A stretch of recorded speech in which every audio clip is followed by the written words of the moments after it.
आइए आज आप सब जानेंगे वर्ष 2025 में श्रावण पूर्णिमा कब है, किस दिन व्रत को धारण किया जाएगा, भगवान सत्यनारायण का पूजन कब किया जाएगा, किस दिन स्नान दान का कार्य किया जाएगा, शुभ मुहूर्त का क्या समय होगा और श्रावण पूर्णिमा तिथि के दिन जो कि रक्षाबंधन का त्योहार भी मनाया जाता है, तो रक्षाबंधन का त्योहार कब मनाया जाएगा। रक्षाबंधन त्योहार में भद्रा का समय भी देखा जाता है, जो भद्रा है या नहीं है। भद्रा के समय में रक्षाबंधन नहीं मनाया जाता है, तो भद्रा कब से शुरू होगा, कब समाप्त होगा, तो रक्षाबंधन का शुभ मुहूर्त समय क्या होगा।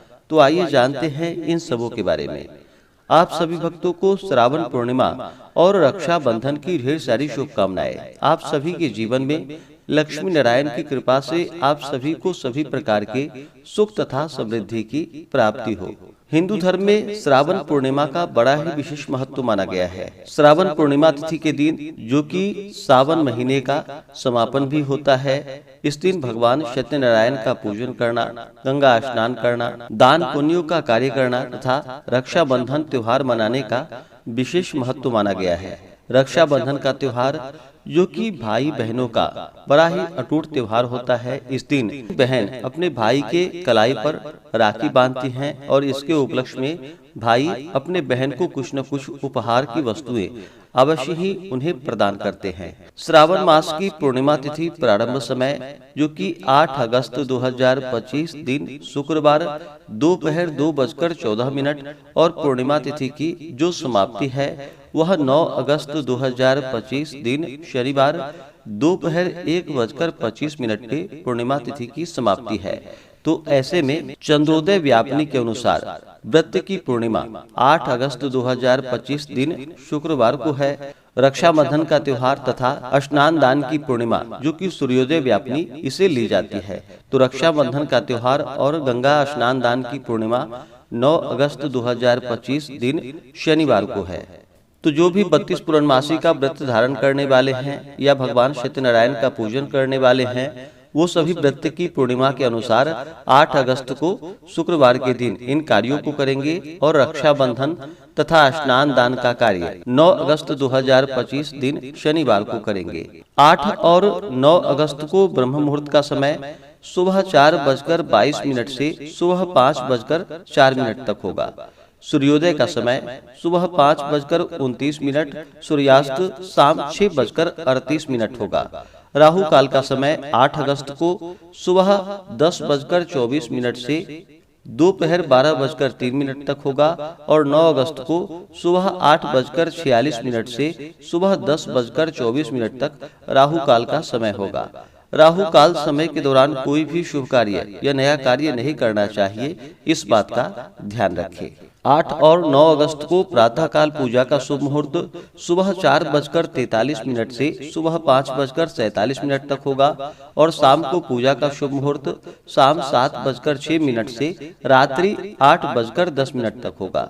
रक्षाबंधन के लिए देखा जाता है कि रक्षाबंधन में भद्रा का साया नहीं होना चाहिए, भद्रा का समय छोड़ करके ही तथा पूर्णिमा तिथि में रक्षाबंधन का त्योहार मनाना चाहिए। तो 8 अगस्त को दोपहर 2:14 से भद्रा शुरू है और इसका समापन रात्रि 1:54 पर होगा, यानी कि 9 अगस्त के तड़के 1:54 पे भद्रा की समाप्ति है। तो 9 अगस्त को पूरे दिन जो कि दोपहर 1:25 तक पूर्णिमा तिथि है, तो इस समय तक राखी का त्योहार मना सकते हैं।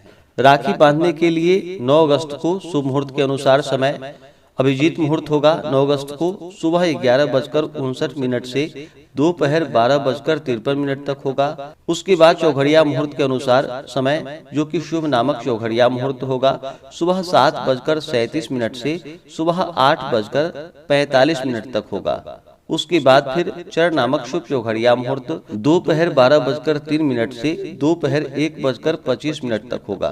इस समय में विशेष प्रकार से आप रक्षाबंधन का त्योहार मना सकते हैं, राखी बांध सकते हैं। 9 अगस्त को गंगा स्नान दान के लिए जो कि प्रातः 4:43 से 5:47 तक विशेष प्रकार से गंगा स्नान दान पुण्यों का कार्य किया जाएगा तथा ब्रह्म मुहूर्त जो कि सुबह 4:22 से सुबह 5:04 तक होगा। इस दौरान गंगा स्नान का कार्य करें तो बड़ा ही पुण्यफलदायी होगा। पूर्णिमा के व्रत में जो कि इस दिन 32 पूर्णमासी का व्रत धारण किया जाता है, तो 32 पूर्णमासी का व्रत 8 अगस्त को है। इस दिन सभी व्रत को धारण करेंगे और 32 पूर्णमासी का व्रत धारण करेंगे। इस व्रत में भगवान शिव जी का पूजन किया जाता है तथा लक्ष्मी नारायण की पूजा करनी चाहिए। साथ ही भगवान सत्यनारायण का पूजन किया जाता है, तो भगवान सत्यनारायण का पूजन जो कि शाम के समय में विशेष प्रकार से करना चाहिए। आप अगर 9 अगस्त को भगवान सत्यनारायण का पूजन करना चाहते हो तो दोपहर 1:25 तक जो कि पूर्णिमा तिथि है, तो पूर्णिमा तिथि के अनुसार दोपहर 1:25 से पहले ही भगवान सत्यनारायण का पूजन संपन्न कर सकते हैं। लेकिन विशेष प्रकार से भगवान सत्यनारायण के पूजन के लिए कहा गया है कि इनका पूजन शाम के समय में विशेष प्रकार से करना चाहिए। ऐसे में 8 अगस्त को भगवान सत्यनारायण का पूजन करें तो बड़ा ही पुण्यफलदायी होगा। पूर्णिमा तिथि के दिन जहां तक हो सके गंगा स्नान दान पुण्यों का कार्य करना चाहिए। भगवान शिव माता पार्वती की पूजा करनी चाहिए, लक्ष्मी नारायण का पूजन करना चाहिए।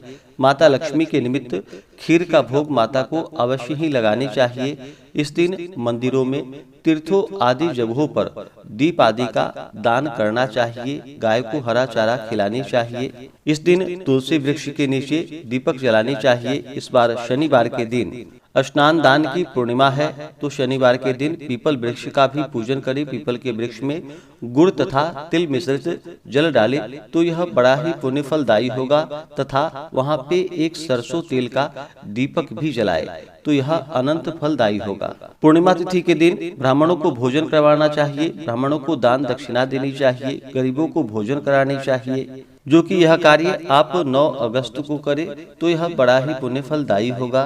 पूर्णिमा तिथि के दिन शुद्ध और सात्विकता का पालन करना चाहिए, ब्रह्मचर्य का पालन करना चाहिए, किसी के ऊपर क्रोध नहीं करनी चाहिए। इस दिन झूठ नहीं बोलनी चाहिए, तामसिक वस्तुओं का नशीले पदार्थों का सेवन बिल्कुल भी नहीं करना चाहिए। जहाँ तक हो सके भगवान विष्णु भगवान शिव और अपने इष्ट देवता कुल देवता आदि की पूजा करें तो यह बड़ा ही पुण्यफलदायी होगा।